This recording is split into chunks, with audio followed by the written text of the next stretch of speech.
Selamat berjumpa kembali Bapak Ibu, Saudara-saudari umat beriman terkasih dalam Tuhan. Selamat memasuki awal pekan dengan gembira. Hari Senin tanggal 10 Februari 2025. Gereja memperingati Santa Skolastika.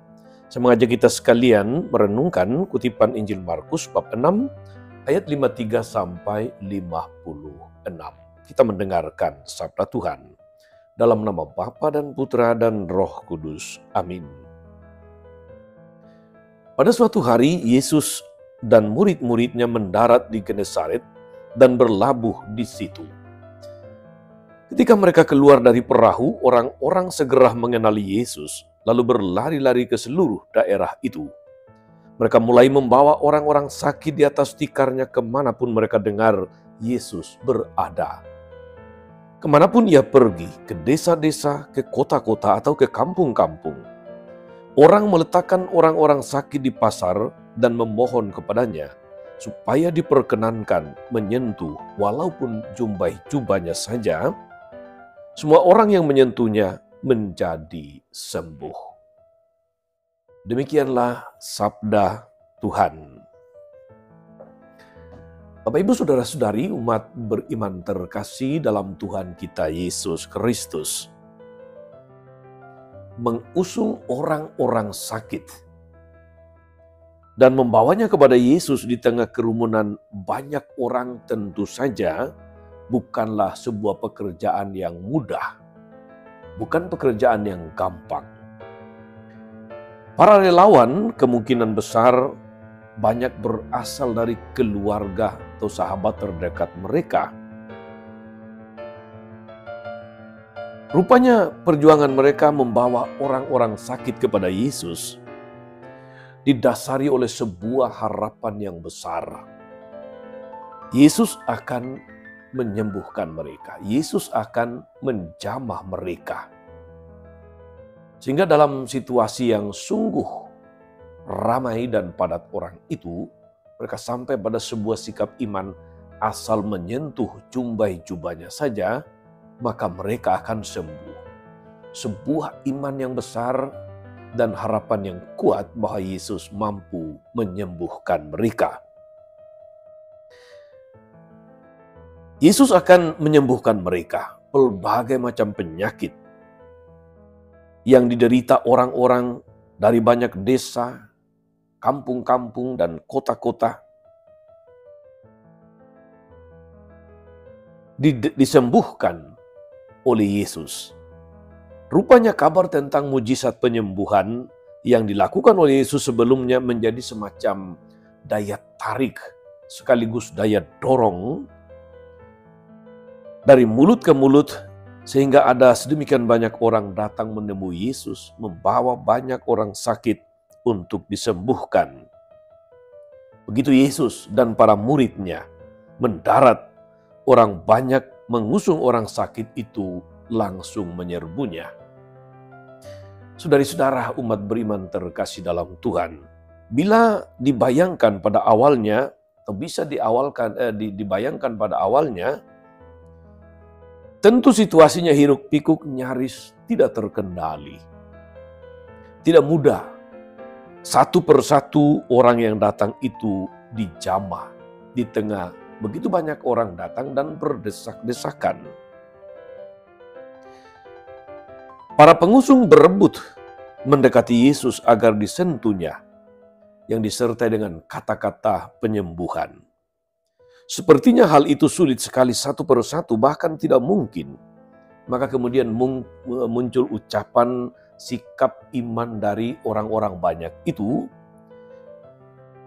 asal saja ku jamah jubah-jubahnya maka aku akan sembuh. Jubah-jubah itu merupakan bagian paling jauh dari badan Yesus, paling luar. Keyakinan orang-orang sakit itu begitu besar. Meski tidak bisa langsung berhadapan dengan Yesus, namun mereka telah berada di dekat di sekitar Yesus. Mendapatkan sentuhan langsung yang menyembuhkan, namun mereka tetap yakin akan disembuhkan.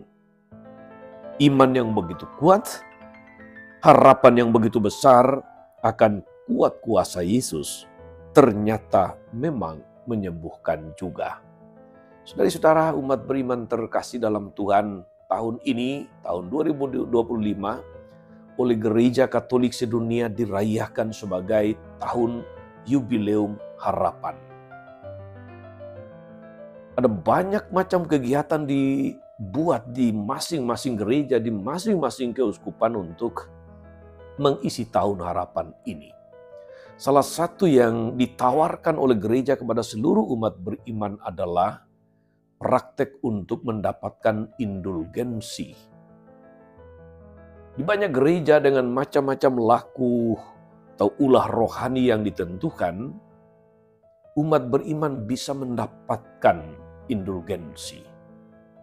Justru karena tahun ini adalah tahun Yubileum Pengharapan. Dan tentu saja tidak mungkin ada pengharapan tanpa iman. Orang hanya bisa berharap karena percaya, karena beriman. Maka demikian juga salah satu kegiatan sepanjang tahun harapan itu adalah menerima sakramen tobat, sakramen penyembuhan, dan pembebasan dari macam-macam hukuman atas dosa yang kita kemudian kenal sebagai indulgensi. Semoga kita semua saudara-saudari yang secara fisik tidak lagi bisa menyentuh jumbai Yesus, jumbai-jubahnya secara langsung, melalui macam-macam kegiatan rohani yang dilakukan, membaca firman-Nya, bersiarah pada Yubileum Harapan ini, kita boleh juga percaya penuh harapan bahwa Yesus mampu menyembuhkan kita, rohani dan jasmani, bahwa Yesus mampu menyembuhkan saudara-saudari, keluarga, sahabat, orang-orang terdekat kita yang sedang menderita sakit, asalkan kita punya iman yang kuat, kita punya harapan yang besar bahwa Yesus mampu melakukan semuanya itu. Semoga kita semakin diteguhkan untuk beriman dan berharap hanya kepada Tuhan. Tuhan Yesus memberkati. Amin. Tuhan Yesus Kristus, kami bersyukur atas besarnya kasih sayang-Mu, kasih setia-Mu kepada kami orang-orang berdosa. Engkau datang ke dunia untuk mewartakan pembebasan, mewartakan penyelamatan yang kemudian muncul dalam rupa-rupa rahmat, penyembuhan, pembebasan dari kerasukan setan, pembebasan dari roh-roh jahat, kuasa-kuasa kegelapan. Tambahkanlah iman kami untuk dapat memperoleh kesembuhan jasmani rohani yang menyelamatkan jiwa kami. Kuatkan kami umat-Mu agar sepanjang Yubileum Harapan ini kami sungguh menaruh kepercayaan, kami sungguh berharap yang besar hanya kepada-Mu. Tinggallah dengan penuh kasih ya Tuhan akan saudari-saudara yang mensyukuri rahmat-rahmat luar biasa yang terjadi dalam hidupnya. Keluarga yang mensyukuri rahmat perkawinan bisa mengantarkan putra-putrinya untuk menjadi keluarga baru, menjadi pasangan suami istri, khususnya hamba-Mu Jennifer dan suaminya. Keluarga yang Kau rahmati dengan kehadiran anak dan cucu di tengah keluarga. Untuk baby Liora, untuk Helga dan suami, serta opa-omanya. Semoga mereka semua semakin bertumbuh di dalam iman, dalam rasa syukur yang besar akan kasih-Mu yang luar biasa dalam hidup mereka. Terpujilah nama-Mu Tuhan sepanjang segala masa. Amin. Saudari-saudara sekalian, berkat Allah turun atas saudara-saudari, atas mereka yang kita doakan atau kita janjikan doa mereka yang sakit dan menderita. Segala rencana, karya, dan pelayanan hari ini, Bapa dan Putra dan Roh Kudus. Amin. Tetap sehat, teruslah menjadi berkat. Jangan lupa like, subscribe, nyalakan lonceng notifikasinya. Salam 52, Tuhan memberkati.